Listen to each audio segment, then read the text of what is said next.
दो दोस्तों की कहानी। एक छोटे से शहर में दो दोस्त रोहन और अर्जुन रहते थे।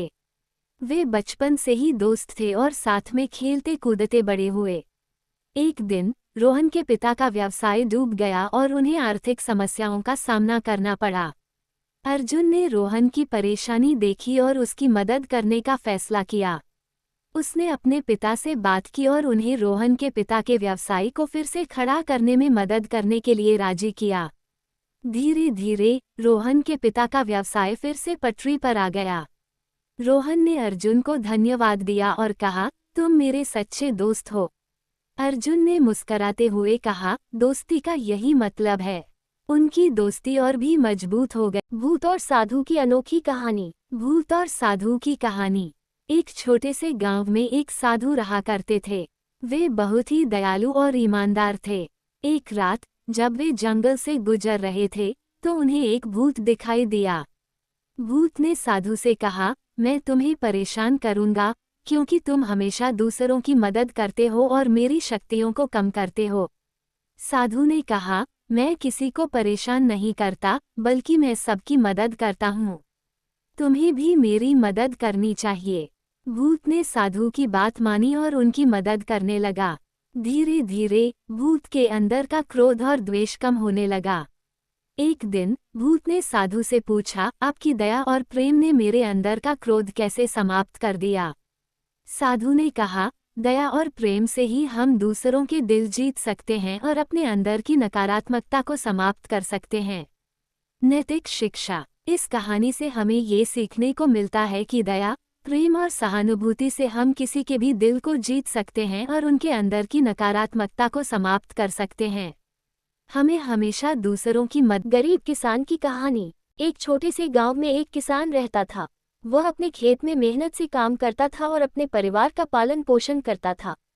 एक दिन उसने अपने पोते को खेत में बुलाया और उसे एक बीज दिया। उसने कहा, बेटा, इस बीज को अपने खेत में लगाना और इसकी देखभाल करना। पोते ने बीज लगाया और उसकी देखभाल की। धीरे धीरे बीज से एक पेड़ बन गया। पेड़ ने फल दिए और पोते ने उन्हें अपने दादा को दिखाया। बूढ़े किसान ने कहा, बेटा, ये पेड़ तुम्हारी मेहनत और देखभाल का परिणाम है। जैसे इस पेड़ ने फल दिए वैसे ही हमारी मेहनत भी हमें फल देती है। पोते ने सीखा कि मेहनत और देखभाल से ही सफलता मिलती है। चंचल बंदर की कहानी। एक जंगल में एक बंदर रहता था जिसका नाम मिकी था। वह बहुत चंचल और मजाकिया था। मिकी को फलों का बहुत शौक था और वह हमेशा जंगल में नए फलों की तलाश में रहता था। एक दिन मिकी ने एक पेड़ पर एक सुंदर और रसीला फल देखा। उसने फल को पाने के लिए पेड़ पर चढ़ने की कोशिश की, लेकिन वह गिर गया। मिकी को चोट लग गई और वह दर्द से कराहने लगा। जंगल के अन्य जानवरों ने मिकी को देखा और उसकी मदद की। उन्होंने मिकी को पेड़ से गिरने के बाद उठाया और उसकी चोट की देखभाल की। मिकी ने सीखा कि जंगल में दोस्ती और सहयोग कितना महत्वपूर्ण है। मिकी की कहानी ने जंगल के जानवरों को सिखाया कि एकता और सहयोग से ही हम कठिनाइयों का सामना कर सकते हैं। दादा और पोते की कहानी। एक छोटे से शहर में रोहन और उसके दादा रहते थे। रोहन के माता पिता शहर से बाहर काम करते थे, इसलिए वह अपने दादा के साथ रहता था। एक दिन रोहन के दादा ने उसे एक पुराना खिलौना दिया और कहा, जब मैं छोटा था तब मैंने इसे बनाया था। रोहन ने खिलौने को ध्यान से देखा और कहा, दादा, ये बहुत सुंदर है। दादा ने मुस्कराते हुए कहा, तुम्हारी मुस्कुराहट देखकर मुझे बहुत खुशी होती है।